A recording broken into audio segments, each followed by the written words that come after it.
Welcome everyone to session 4 of the History of Slavery at UGA Symposium. This is the second session devoted to the lives and afterlives of enslaved people.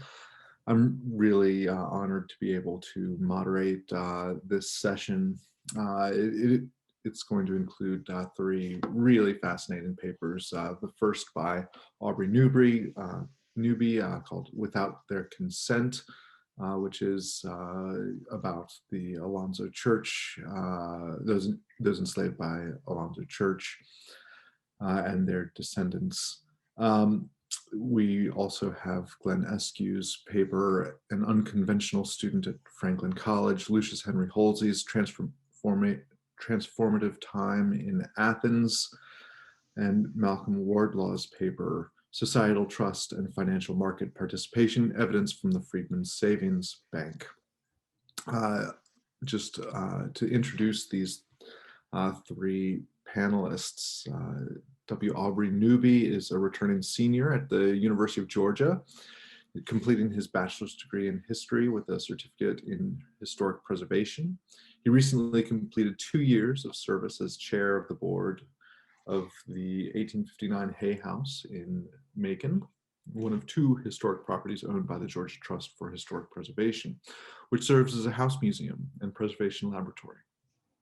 He has served on the boards of Historic Macon Foundation as chair and the Georgia Trust for Historic Preservation, the Jones County Preservation Commission, as well as the boards of Main Street Macon and Gray. We also, I'm really delighted to be able to introduce Glenn T. Eskew, who is a faculty member at Georgia State University in their history department. He joined the faculty at Georgia State in 1993, and his 2013 book, Johnny Mercer, Southern Songwriter for the World, received the Bell Award from the Georgia Historical Society, while his 1997 book, But for Birmingham, the Local and National Movements in the Civil Rights Struggle, received the Franklin Butler Simpkins Prize of the Southern Historical Association. Eskew received the Georgia Governor's Award in the Humanities in 2006 and the Hugh McCall Award of the Georgia Association of Historians in 2015. Currently, Eskew directs what I think is just a fantastic project, the Georgia State University World Heritage Initiative, that has raised $1.77 million to develop a potential serial nomination of the US Civil Rights Movement sites for possible inscription on the UNESCO World Heritage List. And lastly, Dr. Malcolm Wardlaw, here of the University of Georgia Terry School of Business. Malcolm Wardlaw is an assistant professor of finance at Terry College. His research focuses on issues in corporate finance and banking. He's recently spent significant research time on an ongoing project with Virginia Trawick, organizing and linking historical records from the Freedman Savings Bank, a multi-branch 19th century bank set up to serve newly emancipated slaves in the aftermath of the United States Civil War. These papers, as I said, promise to be really interesting, and we'll go in that order. Aubrey, take it away. And I appreciate it. I'm going to share. I can't hear you. Oh, you can't hear me? No.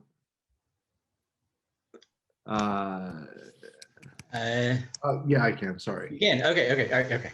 All right. So, all right. I'm going to share my screen, or try to. Okay.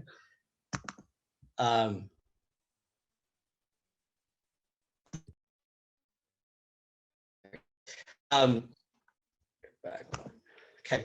So first of all, before I get started, I want to thank just tell everyone good afternoon, and thank you all for joining us. We're going to delve a little bit into Alonzo Church and those that he enslaved at the university this afternoon. But before I do that, I do want to thank Dr. Nesbit and Dr. Stephen Barry both for encouraging me to continue this research. And the story that these individuals have to tell, which is a very fascinating one for the university and for African Americans in Athens and beyond. But in order to begin telling that story, you really have to start at the beginning. And for the Enslaved of Alonzo Church, that actually starts in Vermont. As many of you have already heard, Alonzo Church served as the longest president of the university from 1829 until 1859. But he begins his story in Vermont, where he attended Middlebury College there. Shortly after college, he's recruited to come south, and he takes the headmaster position of the Eatonton Academy in nearby Putnam County, Georgia, just a little south of Athens. We know that from commencement addresses at Middlebury that church would be hearing the evils and the moral issues that were involved in slavery. In the 1815 commencement address of Middlebury College, the enslavement of African Americans is considered to be one of the chief moral corruptions of the United States. It was described to church and others that day as an inexhaustible fountain of moral and political evil, a parent of luxury, sloth, pride, and ambition. It nourishes habits, feelings that are utterly repugnant to the spirit of freedom. It holds a conspicuous rank in the catalogs of offenses for which this nation now bleeds and groans.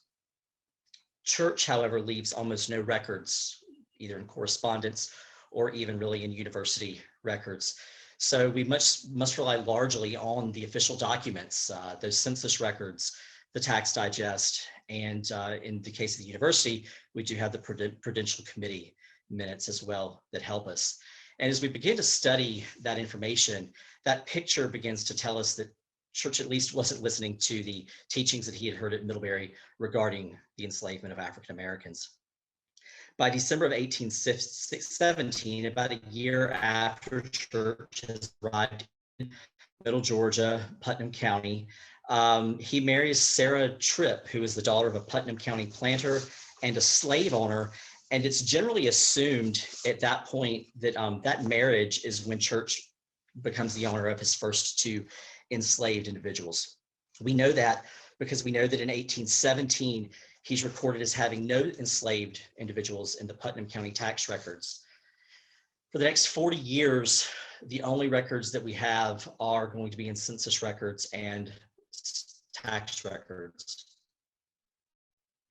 No, unfortunately, we don't have the 1818 and 1819 tax records. Those are missing for Putnam County. But we do have his record of arriving in Athens at about 1820, 1819, and then he's recorded in 1820 in the census and the tax digest there. And that's the first time that we see the enslavement of two individuals enumerated in his household. What's interesting beyond that point, though, is that the numbers, you can see here, the photograph of the university later on in that period. And then, of course, you also have the well-known portrait of Alonzo Church as well. This kind of gives you an idea of where he was living on the campus. Church lived on the campus just outside there on the main campus. You can see the building on the left is roughly where the little library sat. That is the second chancellor's residence on the campus. The first would have been located about where the administration building is today. On the right there of the screen, you're seeing Homewood, which was Church's country estate, located outside the city in what is today roughly 5 Points. That house still stands today. And so we know that the church has both of these residences. But you can see from the tax records that his enslaved numbers are quickly rising. He begins in 1820 with 2 enslaved. 1826, he has 5. 1843, there's 16. Again, in 1856, he has 16. And what's interesting is that if you follow Church's history with the university, you're seeing those numbers of enslaved rise with his advancement in the university. Now, we know that Church was not operating a plantation. We do have the Homewood, but that was really little more than a farm and a retreat. And so there's little evidence to support that he had a large number of enslaved people there. So as we've discussed earlier in other seminars today, that church was likely leasing these enslaved individuals out to other members in the community, to the University of Georgia possibly, or to other faculty on the campus as well. Church dies in 1862. He leaves a previous will. His will was established the previous year in 1861. And because of Church's death in 1862, you have a really interesting moment here because of what's happening with the war raging. The estate is not settled for several years, well after the war. And so you have an account not only of the enslaved that Church leaves in his will, but also those enslaved that are recorded in the estate records. And so because of the time period of this, of the mid-1860s, you're pretty much able to go to the 1870 census and correlate some of those names and those people that are still living in Athens, Georgia. So what we're going to do today is just kind of examine a few of those and talk about them. Anyone who begins looking at the church records is immediately drawn to Caroline and Hanson. They are the oldest two slaves in the church estate. And in his will, he leaves the explicit instruction that Caroline and Hanson are not to be removed from Athens without their consent. They're cared for by his children. And we do know that based on the estate records, that does happen. Caroline is born in about 1805, Hanson in about 1801. And in all probability, I think that they are probably the very first two enslaved individuals that Church arrives with in Athens in 1819, 1820. That are first enumerated there in that census. They would remain the property of the Church family for almost the entirety of their lives. Caroline appears in about 4 or 5 places. She's found in the Athens city records where she's recorded as living off site. Church has paid the fee for that to happen. She appears again in the will of Alonzo Church, in the estate papers, where she's recorded as being leased out. And she also appears in the records of the Freedmen's Bureau. And finally, she does appear in the 1870 census, where she's recorded as C. Thomas, living in Athens, Georgia, with her daughter, Sophia Johnson, and her family. Beyond that, we don't know what becomes of her. Presumably, she dies before 1880. Hanson, who we think was possibly her husband, suffers a similar fate. He's lost and only appears in 3 places. That's the will of Alonzo Church and the estate records. His last recording is in 1863, when the estate was paying $8 for Hanson a pair of shoes. After that, he does not appear again in any of the other records or the returns of the estate or in the Freedmen's Bureau records. So it's very probable that Hanson did not live to see his freedom. Caroline, though, and possibly Hanson are the parents of a number of children. We do know that Caroline is the mother of Sophia and Mary. Mary is actually an enslaved individual who never shows up in any of the church records. She only is associated with Caroline and the church estate because in her obituary, or rather her death certificate from the 1920s, she is listed as having been the daughter of Caroline Church. So we do know that she was her daughter. She's also listed in the same household in 1870 with Caroline as well. Obviously, there's confusion about those last names. We see the name Thomas. We also see the name Church used in Caroline, but not uncommon for that period. Sophia is the other daughter of Caroline and Hanson, and she also is left in the will to the church children in that estate, again, with explicit instructions that she is not to be removed from Athens, she nor her children. Sophia would actually remain in Athens for the rest of her life until about 1910, 1915. She had 7 children born to her, and 6 of those, and I'm sorry, I've not been progressing in this, I apologize. I've been talking away. Anyway, so Sophia and her children are counted there in the will of Alonzo Church, as well as in the estate records. And they appear again in the 1870 census, where we've been able to document them there. Sophia actually appears in the records until 1910, that is the last census that she's recorded in. And again, we have the names of 6 of her 7 children, including Elvira. Elvira is probably the most easily traceable of all of the church enslaved of this period. Elvira is born in about 18. She, in the church household, she would remain an enslaved individual in the church estate.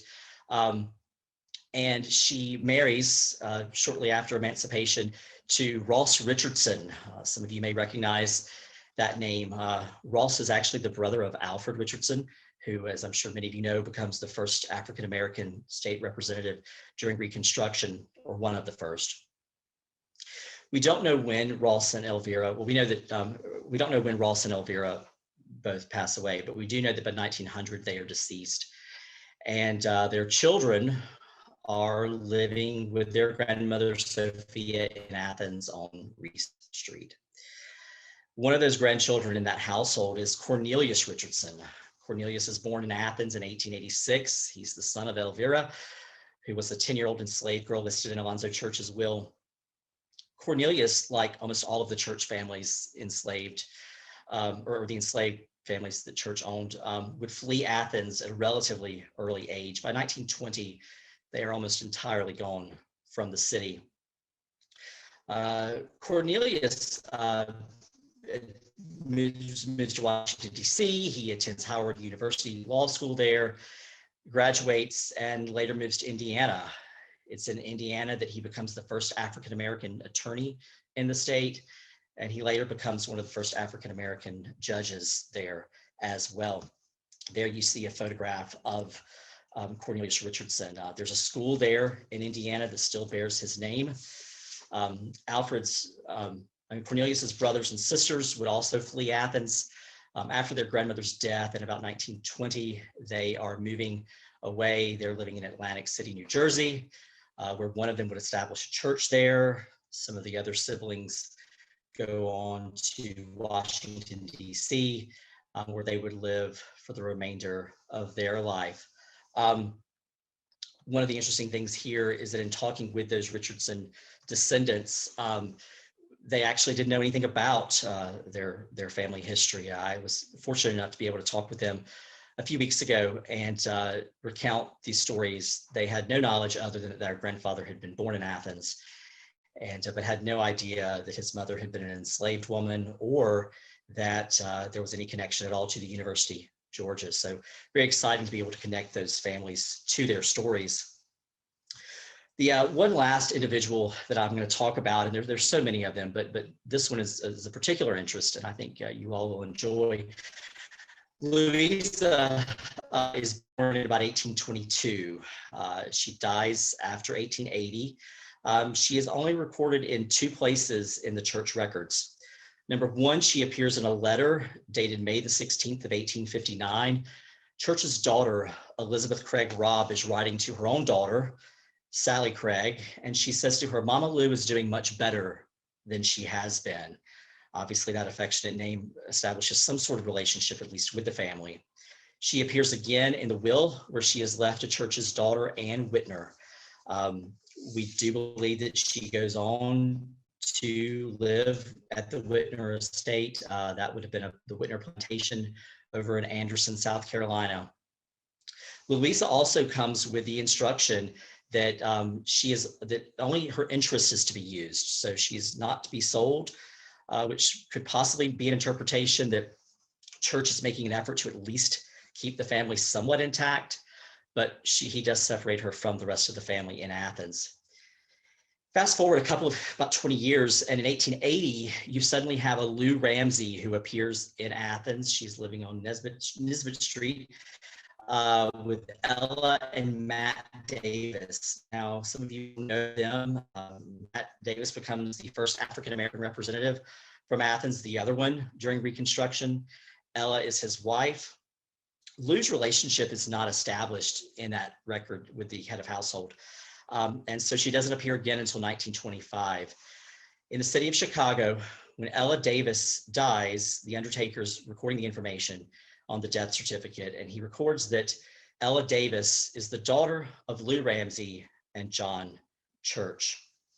Now, what's interesting here is that the obituary the following week also records her as being named Ella Church Davis. Of course, she was the daughter of or the wife of Representative Davis, and had lived in Athens the entirety of her life, except for the last 3 years of her life when she'd been living with various children around the country. However, there is no mention of her in any of the Athens papers upon her death. She'd been very active in the church and community, social community here in Athens. She's actually buried in Chicago, and her husband remains buried here in Athens in a plot by himself. Now, talking about Ella Davis, you can see here a photograph of her, as well as some census records that record her information. I first heard the story and the claim about Ella Davis being a descendant of the church family in Dr. Al Hester's book, Enduring Legacy. I'll admit that as a general rule, I'm a little suspect of almost all oral histories and want to examine them and determine the facts as they exist. Very quickly, the facts of this became very intriguing. First of all, John Church, who is listed in the death certificate of Ella Davis, it's much too young to have been her father. He was only 8 years old at the time of her birth, or at an approximate age at the time of her birth. But we do have, Lou Ramsey being recorded as her mother. We also have Lou recorded as being in her residence, and that correlates pretty well with Louisa, who is living and recorded in the church estate will of 1861 and later in the estate papers. Here you see Ella's 1900 record in the census enumeration, where you'll note that she lists her father's birthplace as being Connecticut, not very far from Vermont. So likely a nod to the fact that she was Church's daughter. As it turns out, DNA evidence, along with the strong oral history of that family, does support the fact that Ella Davis was, in all probability, the daughter of Alonzo Church, the president of the university from 1829 to 1859. Not only do you have the DNA evidence, but you have the strong oral history in that family that she was his daughter. Now, again, she's never accounted for in any of the records. The only thing that we can follow are Church's tax records, which are very interesting because you see them and those numbers fluctuate dramatically over the course of his tenure as president of the university. What's interesting to note is that in 1856, he's recorded as having 16 slaves, and in 1857, he's recorded as only 11. That same year, E.D. Hodgson here in Athens, who is the owner of Matt Davis, his number of slaves increases from 9 to 12. Now, that could be explained in any number of ways, but one of those explanations could be that Ella Davis has left the Church household and has gone on to the Hodgson home, where we know that she was living during emancipation. Ella and Matt Davis made their home in Athens. They raised their family there. The last of their sons, James P. Davis, left Athens with his mother in the early 1920s. And the Church Davis family would go on to very prominent roles, serving in places all over the country. They would become members of FDR's Black Cabinet. They were leading workers in the African-American farmers group throughout the country. They became teachers, film producers, attorneys, and continue to carry on the oral tradition of Louisa Alonzo Church and Ella Church Davis. Now, these stories that I've shared with you today only begin to scratch the surface of the lives of those that Church enslaved and their descendants. You're seeing some photos here of some of those descendants. Still to be told are the stories of Mary Epps, again, the unrecorded Church enslaved woman who would become the mother of, whose son would become one of the first African-American doctors in LaGrange, Georgia. Also in the church letters, we have references to dear Anne, who passed away, leaving poor Mommy and Isaac very distraught. We know from those same letters that Anne was one of Church's enslaved women. Her funeral expenses are recorded in his estate records. He actually lived long enough to conduct her services in the cemetery, but the funeral expenses were later paid out of his estate. There's Alfred, Matilda, Elizabeth, Willis, Frank, Henry, all members, families, names recorded in the church records, whose stories have yet to be told. They exist, they are out there, and are just simply waiting to be told. And fortunately, through events like this, the research that Dr. Nesbit and all of you are encouraging, those stories will be told. And of course, it's fragmentary evidence that often has to be woven together, but what a remarkable story they have to tell that hopefully we can share with all of you as that information continues to become available to us. So thank you.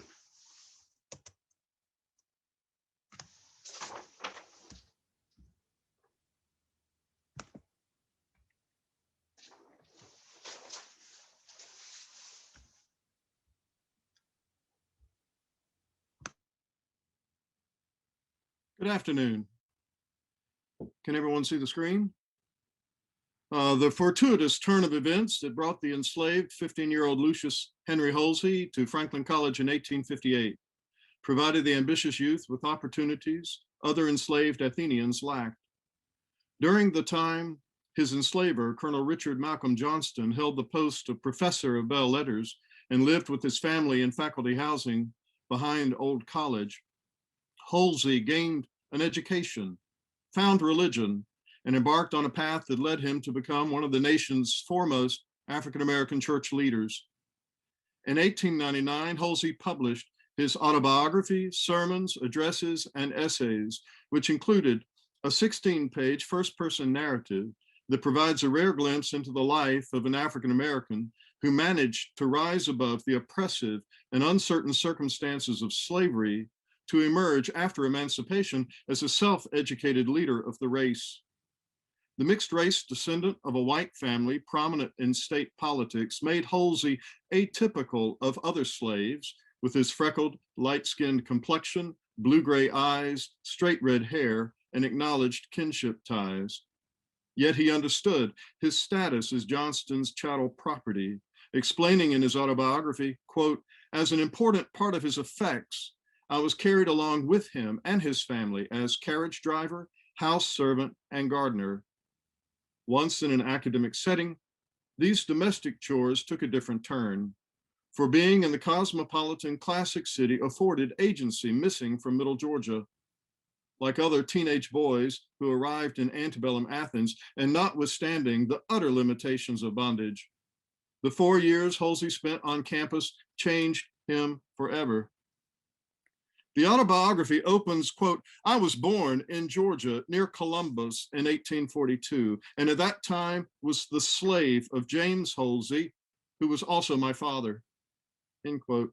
Lucius acknowledges the power dynamic of rape, quote, "Like many others of his day and time, he never married, but mingled to some extent with those females of the African race that were his slaves, his personal property," end quote. Defining his father as, quote, "a gentleman of classical education, dignified in appearance and manner of life, who represented the old antebellum class of Southern aristocracy who did not know enough of manual labor to black their own shoes or saddle their own horse," end quote. The mixed race son then claimed this inheritance, but in a self-referential way, as the enslaved body servant tasked with polishing boots and driving carriages. With pride, Holsey identified his mother as of pure African descent and of a daughter, an African of the Africans. And Holsey knew his grandfather, who he describes as, quote, "short, thick-set, and of a stubborn and massive build, who lived to be nearly 100 years of age." In 1848, Lucius confronted the ever-present uncertainties of the peculiar institution as his father died. And rather than send the 6-year-old boy to the slave market, the estate executors declared him to be the property of cousins. The autobiography says nothing about Lucius's 8 years with the Winds, who, from their imposing Greek Revival mansion in Sparta, enslaved 136 people on 4,600 acres. What is known is that the scourge of tuberculosis has settled upon the household and slowly but steadily claimed the lives of the faculty members. Only a miracle prevented the mixed race youth who waited on them hand and foot from likewise contracting TB and dying from the dreaded disease. On a faithful day in 1857, the last Wynn heir, quote, called me to his bed and told me that he was going to die and wanted me to choose one of his two intimate friends as my master, Holsey recalled. Such a gesture marked a rare occasion and again spared him from the slave market. Quote, he named the two friends and I chose Colonel R.M. Johnston, with whom I lived until the emancipation of the slaves. The decision came at a cost of again being unmoored, for soon thereafter Johnston accepted the professorship at Franklin College. Factotum to the professor, young Lucius executed his responsibilities in the Johnston household as one invested with the family's, quote, domestic interest in general, end quote. Holsey explained, quote, I felt that I could not afford to be false, even to those who appeared to be my enslavers and oppressors, and I have never regretted this course in after years, end quote. In the winter of 1858, the family moved into a recently completed dwelling described in Professor Johnston's autobiography as, quote, nearest of all to the college buildings. The others have identified it as the Strawn House. The Johnstons leased from the trustees the L-shaped Italianate brick style structure with big 6/6 windows and 8 fireplaces. Situated behind Old College, faculty housing opened upon an expansive lawn anchored by the president's house at the far end, with the streets of Broad, Jackson, Factory, and Lumpkin framing in Old Campus, enclosed in 1857 by the iron fence and arch. A whitewashed wooden fence extended across the front and sides of the structure, while a brick dependency enclosed the back and provided accommodations for the enslaved. Built as a detached kitchen, the dependency served as a center of activity for the household. Today, nothing remains of the dwellings. A magnolia, once planted to the left of the Strawn House, grows at the top of the stairs between the University of Georgia School of Law and Law School Annex that now occupy the site of the former Johnston home. The academic atmosphere of the college town inspired young Lucius, who recalled, quote, as soon as I arrived in Athens, I felt an insatiable craving for some knowledge of books, end quote. The impressionable youth found himself surrounded by learned men. As the butler, he came into contact regularly with Johnston's colleagues on the faculty and their family members who were frequent guests in the Johnston house. In expressing his desire for knowledge, Holsey emphasized, quote, and especially I was anxious to learn to read the Bible.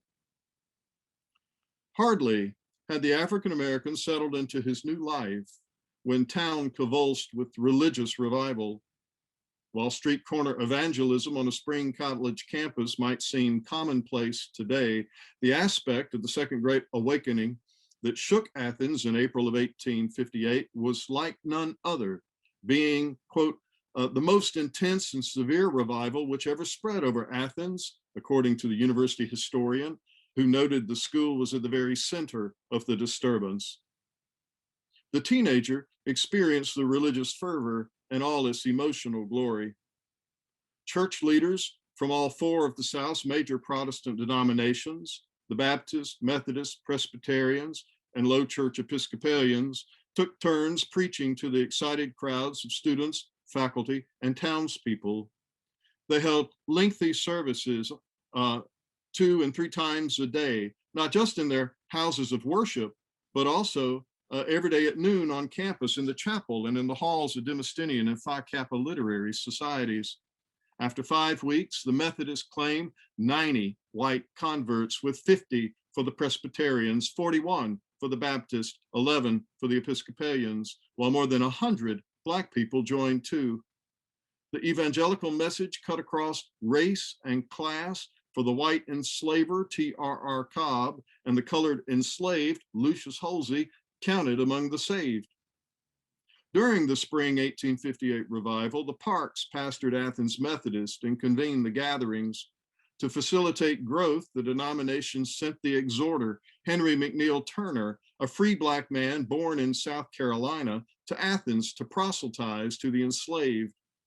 Twice a day, Turner led services, often devoting a lengthy period of time to what he recalled as the earnestness of prayer. He also preached before a white congregation of professors and students in the chapel. According to his autobiography, Holsey remembered that Turner, quote, preached every night to appreciative congregations, and under his powerful sermons, I experienced a change of heart and became a zealous member of the church, quote, joining Athens Methodist. A few months later, Turner left the Southern White Church for the African Methodist Episcopal Church, ultimately becoming a leader of the Republican Party during Reconstruction in Georgia, and one of Holsey's chief rivals in the post-war denominational struggles among Black Methodists. As a religious convert, Holsey went straight to the source of his newfound faith, the Bible. But being illiterate, he confronted an impediment. Well, what must I do? He asked in his autobiography, acknowledging, quote, it was considered unwise, if not dangerous, for slaves to read and write, end quote. Indeed, the Georgia Slave Code made it a crime. Despite having been enslaved by Johnston for less than 6 months, Holsey believed, quote, but my owners, although strict, were very kind, especially my master, so I determined to learn to read at all hazards and take whatever risks there might be connected with it, end quote. Having learned there was a junk house in the city where rags were sold, probably to the Pioneer paper mill, Lucius spent the summer of 1858 gathering discarded scraps of cloth and worn out clothing, intending to sell them to raise money with which to buy textbooks. He collected unwanted cotton and linen fabrics from the freshmen and sophomores residing in Old College and the juniors and seniors living in New College, as well as from among the faculty houses and university buildings. As he recalled in his autobiography, quote, after weeks of toil and intense vigilance in gathering and watching for rags that belonged to the first man that laid hands upon them, I had accumulated about 30 pounds. Holsey took, quote, a pair of old white pantaloons, the cast-off garment of a large and long-legged man, end quote, and stuffed it full of the odd pieces of clothing and other remnants. Once packed, Lucius recruited a white boy, perhaps 13-year-old Malcolm Johnston, to help carry the bundle, and because it was illegal to transact business with the enslaved, he asked the white boy to negotiate the sale. As night began to fall, quote, the boy put one leg of the pants on one shoulder and the other leg on the other, and we both marched to town with bright dreams of wealth, end quote. Holsey recalled upon, quote, reaching the store, I lingered in the darkness in front of the door, and when the boy walked in with something that had the appearance of a fat man on his shoulders, the man said in a loud voice, as if astonished at the strange sight, what in the hell is that you have on your back? Hearing the response, rags, the merchant said, well, lay them on the scales, and then executed the purchase at a cost of 3 cents a pound, or nearly $1, after which Lucius paid off the white boy and noted, quote, the money was mine. Concealing the rags and carting them off from the faculty house lot would have been difficult to conceal from the Johnstons, who must have understood Lucius's behavior. The transaction occurred around dusk, for as he explained, quote, at nights after tea, I was allowed to go downtown for recreation.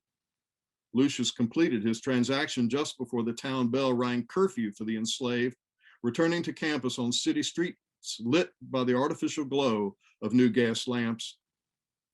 Holsey had some knowledge of literacy, having been around the Johnston children as they did their schoolwork and watching the Wynn boys complete their lessons.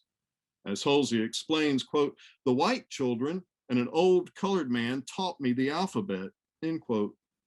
While Holsey chose not to reveal the identity of the older African-American, his existence points to the reality of literacy among some of the enslaved population, despite laws designed to keep Black people illiterate.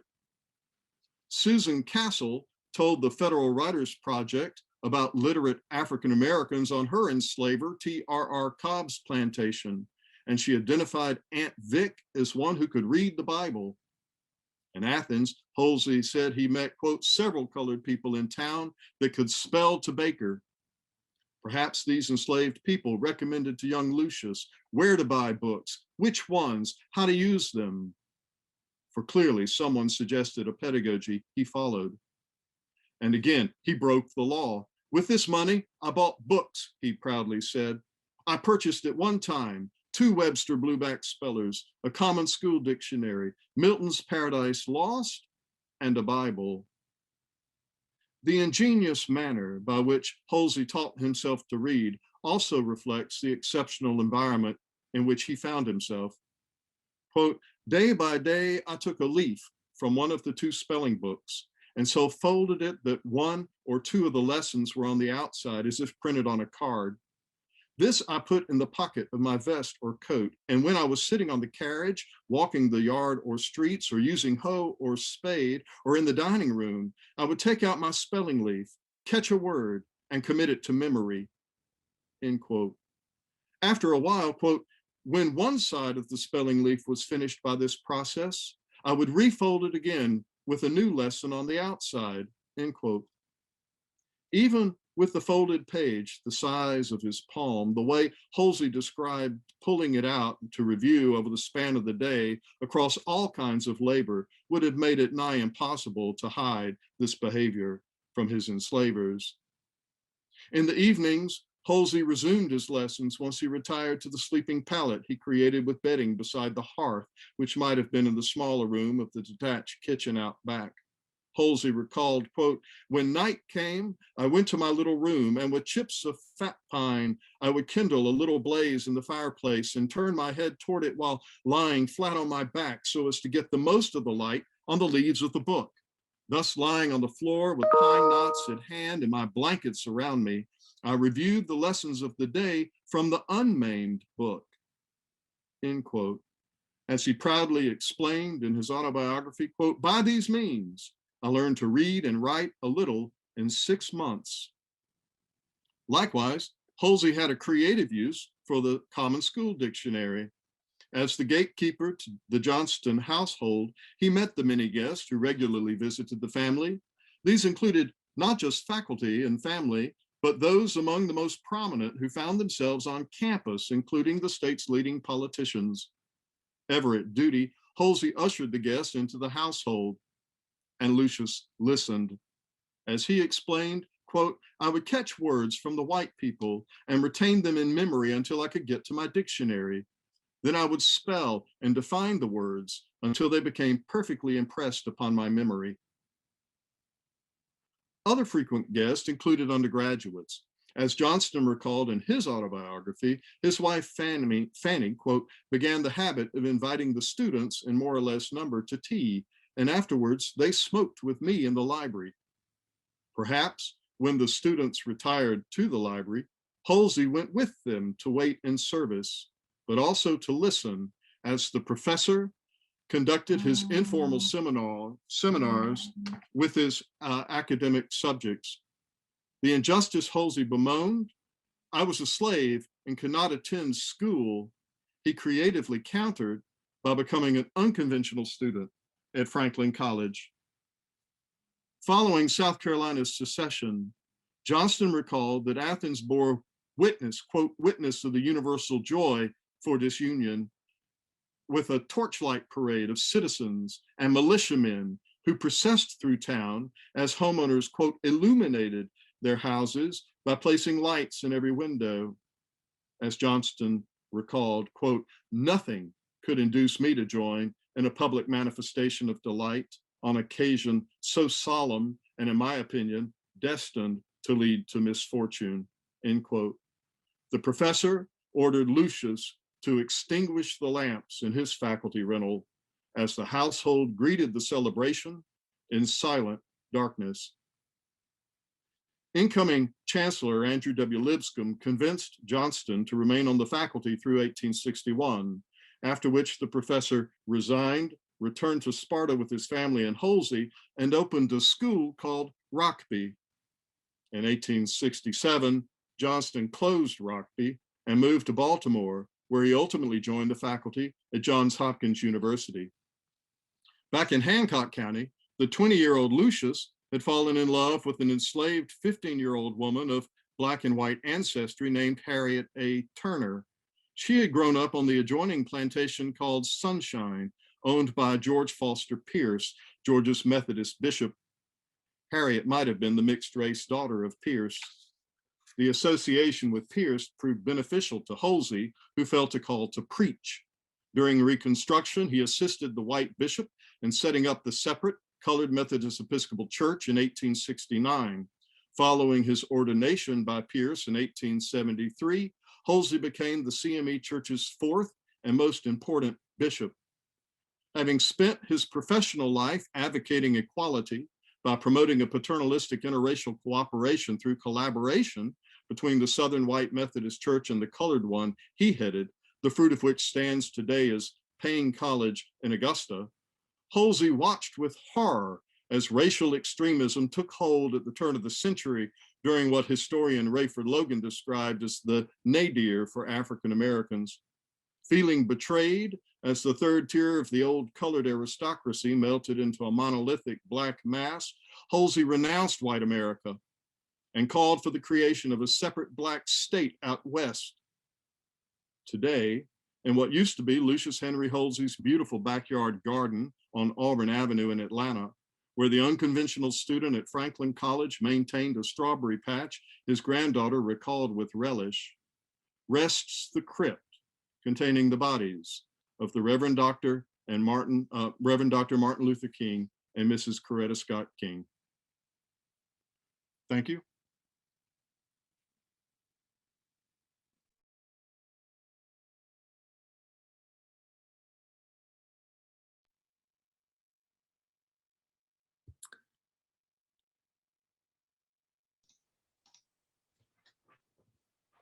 Oh, sorry. One sec. Is that working?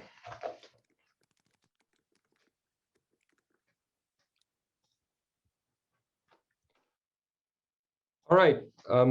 Thanks. And thank you for inviting me, and thank you for the chance to present here.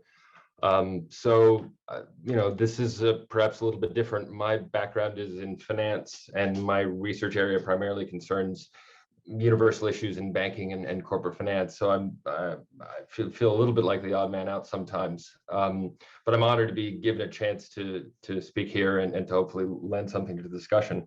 To that end, before I begin, I really want to thank Dawn Bennett Alexander, who I think is on the call right now, who recently retired from the business school after 33 years, and I wanted to thank her for encouraging me to take my research and see if I can incorporate it into this symposium. So I'm, like I said, Dr. Malcolm Wardlaw. I'm a professor of finance in the finance department here at the Terry School of Business. I do research in banking. I do research in corporate finance issues. And I've been working on a project over the last 5 years with Virginia Truick, who is currently a PhD student at the University of Michigan. Credit should actually go to her for the initial idea of the project. Over the last 5 years, we've been collectively writing a rather extensive paper on trust and the way the trust evolves and the way that it gets destroyed, and how information cuts across those ideas in banking and finance. But I wanted to talk kind of more generally about that. And then as a presenter, I want to talk briefly about the broader economics and its conclusions.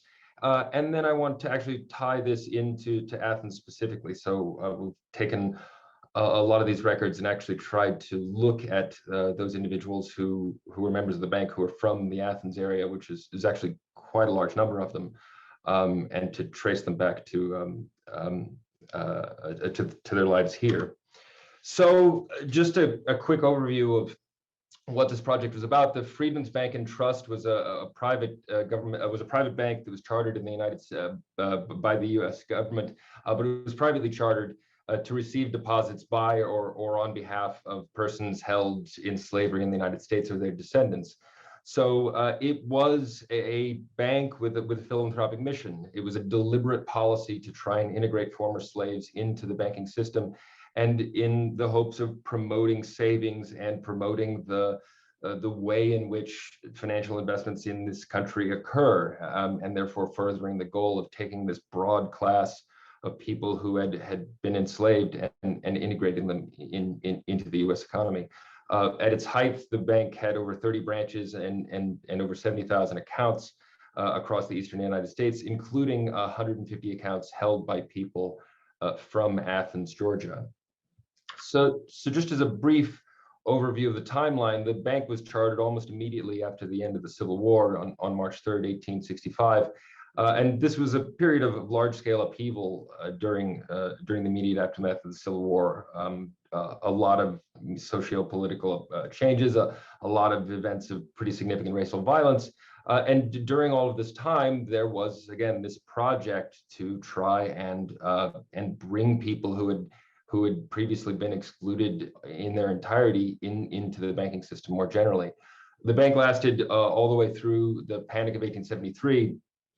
Back in those days, banking panics prior to the formation of the FDIC and the Federal Reserve, banking panics seem to happen once every 15 years or so. If you go there, named banking panics that seem to happen on the decade. The Panic of 1873 was one of the worst, at which point the bank was critically weakened and a large number of its accumulated problems could no longer be papered over. There was a very large-scale effort that was initiated to try and save the bank. No less than Frederick Douglass was appointed as president of the bank in March 1874 in an attempt to reorganize it, but ultimately the bank couldn't be saved and it was shuttered in July. And then it was resolved by the comptroller of the currency over the course of 9 years, with around 40% of the deposits unrecovered. And so this forms the backbone of the larger research project that we initiated. And a lot of that was the gathering of a large number of historical records. So starting at Virginia's discovery with these passbook records, which represent the actual transactions of the people who banked with this particular bank, and in particular as well these indices to new accounts, and this interesting new find from the comptroller of the currency that was posted by the Federal Reserves, which were the actual books that represent the resolution records of the bank, such that by integrating all of these records together, we could get a sense of the order in which depositors arrived, how they responded to a lot of the social upheaval that occurred, how they responded to the Panic of 1873. And then because we have this record of the people who stayed until the bitter end, the people who weren't able to close their accounts, we could cleverly merge the two things and find out who essentially got left holding the bag when this great experiment failed. A larger amount of this is essentially trying to take these archival records and turn them into large-scale data.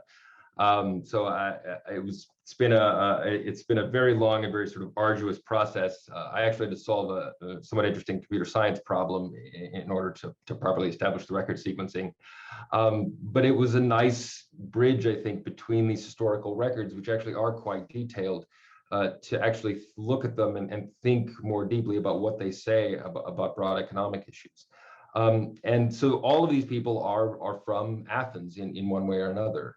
It's notable as well, just from this, it's a little hard to see at the bottom, but it's notable that the last two records are from June 29th, which is only a few days before the bank shuttered. So in other words, this bank was taking deposits all the way up until the bitter end.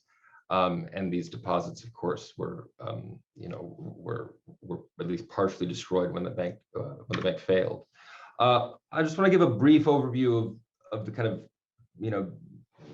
total scope of the paper, and then I want to launch into some specific things that I want to talk about with regards to Athens, and some of the stuff that I did to try and track down on some of these depositors from the local area and what their families meant.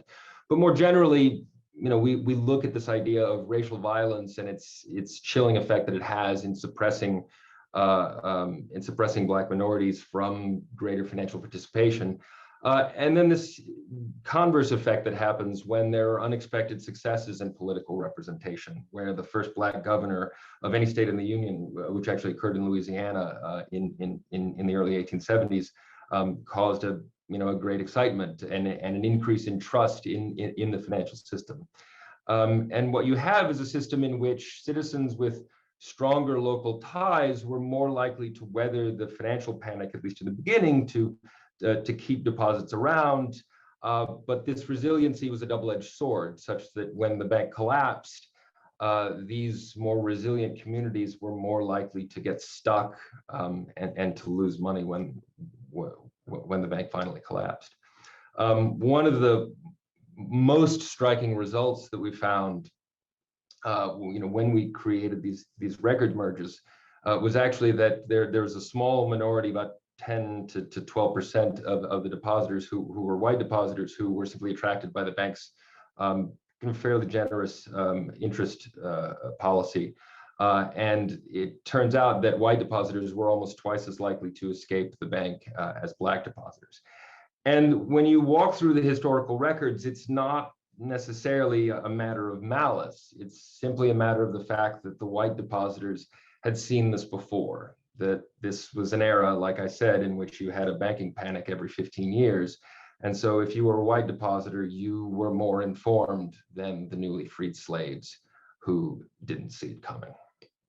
So one of the things then that I did for the purposes of this presentation was to go back into the record, pull through all of these people from the Athens area, and then find several. And so this is Thomas Bazell. There are actually two, possibly three, depending on how you interpret the record, Bazells, who all lived in what was probably some sort of lodging house in the Atlanta area together, who either came there or who moved back and forth from Athens. Thomas Bazell was one of them, and they all lived on Mitchell Street. He came from a very long family tree in Athens, the Bazell family that could be traced back to the 1870 census, with two separate Bazell families who lived in separate houses. And Thomas Bazell is in fact in the dividend record. And because he's in the dividend record, that means that he suffered a rather enormous loss. At the time of the failure of the bank, he had well over $100, which back in 1874 was a considerable sum of money. And this is from someone who, as we know from census records, actually owned property, was actually on their way to creating something quite successful for their family, which is not to say that they weren't able to go on to achieve success, but that this failure created a great tragedy that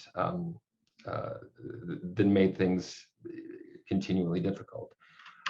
There is a cemetery just up the road from here, right? If you drive all the way down Broad, out near the Kroger on Westlake Drive, called the Brooklyn Cemetery. I believe someone in the next session is actually going to discuss it. And there are the graves of several of the members of the Bazell family who are directly related to this group of individuals. One of the things that I did was to go and try and track them down and to find a couple of their graves in this small cemetery. So Thomas and Richard Bazell are there at the end of the Freedman's Bank, and their direct descendants are buried in this cemetery just down the road, along with a large number of the family's members, almost all of whom have long and storied roots in the Athens community. So just to give it a summary, what should we take away from this? There were, interestingly, a number of attempts by Congress well into the 20th century to try and make the depositors whole. This question would repeatedly come up in the congressional record every 5 to 10 years, but nothing ever became of it. And I think that there was a belief that, well, prior to the establishment of the Federal Reserve and the FDIC, this is just how things were. Lots of banks failed, lots of banks got resolved with or without the aid of Congress. But the great tragedy is that the people who were most impacted were the ones who were most invested in the project's success. And importantly, that success in economic integration must recognize the fundamental economic disadvantage that exists in communities who do not have an informational advantage, who exist from the very beginning with a lack of this kind of idea of what we think of in economics as differences in information. It's not enough to simply make the opportunities available. We have to recognize that there are systematic disadvantages that have accumulated over 150 years by those who were simply less informed. And those who have less information and less trust then exist in a system that continually puts them on the back burner. And that's the sort of takeaways from the project that we came with. Finally, and this is a little bit of a tangent, but it's my 15 minutes, and so I want to spend the last 2 on an issue that I care quite a bit about, which is the profession of finance in academia, particularly on the research side, which has always faced pretty extreme difficulty in trying to create a more diverse faculty.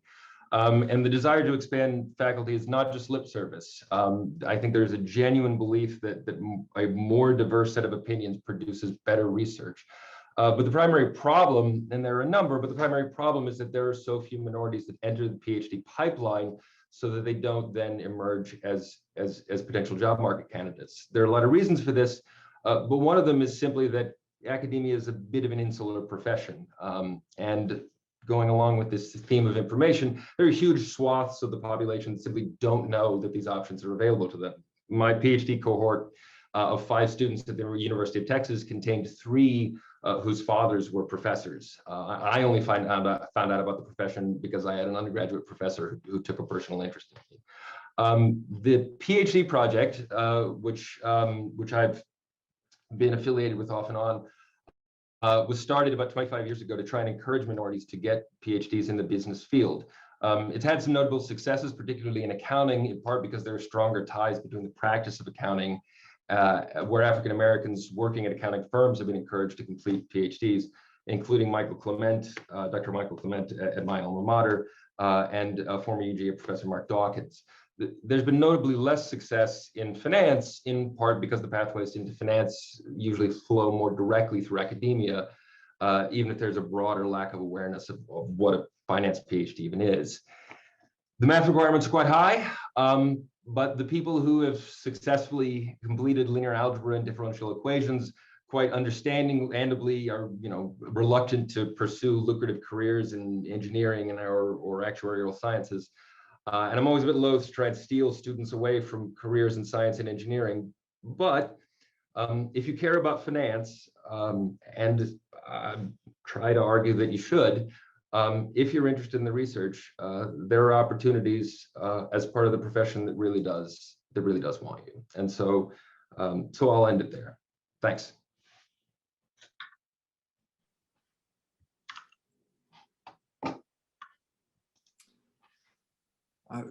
Thank you very much to our panelists.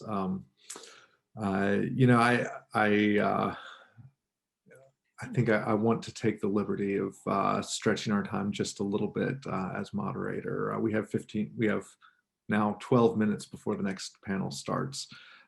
So we don't have time for many questions. But there's one question that I think is that I'd like to ask. This was by Melissa DeVelvis. This question is inspired by Dr. Eskew's presentation, but I hope everybody can at least briefly weigh in. Historians of slavery have looked a lot at the differences between plantation slavery and so-called urban slavery, and so this is a question about whether Athens was 1850s, it was antebellum Athens, and frankly, Professor Wardlaw, kind of postbellum Athens. I mean, is this an urban space for the purposes of kind of trying to conceptualize what life was like for an enslaved person or a recently freed person? Certainly, I'd say so. Athens was most definitely an urban space. And it like many, even county seat towns in Georgia would have been offer way more opportunity for the enslaved than living out in rural areas where it was just so limiting.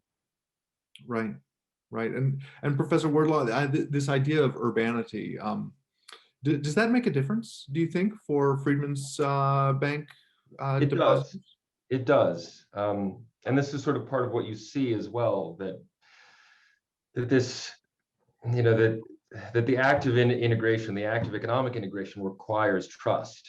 And that trust can be forged in these common environments in which you have an urban area, in which you have people who are working, who exist in these kinds of places. You know, as a personal note, I like Athens. I like it a lot. You know, I'm new here, but you know, just being able to move here and being able to walk down the street and see other African Americans. I've joined 2 or 3 running groups, and you meet professional African Americans, which never happened when I, you know, lived in Ann Arbor or you know, out in Dallas, kind of in spite of the demographics.